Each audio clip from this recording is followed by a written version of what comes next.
to see you guys. Okay, I'm Sherry coming from Inspring Hair, Guilin, China. We are a professional hair manufacturer. Yeah? Today I will just show you a hair hanger. Okay, now let's see.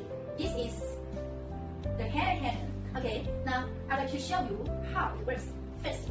Okay, now the first step, we should open the hook in this way, and then, okay, pay attention to the inside. Now look, there are two pieces of velvet linen inside. Okay, now it comes very soft, so it will protect the wig well. Now let me show you. Hello Bella, would you please show us?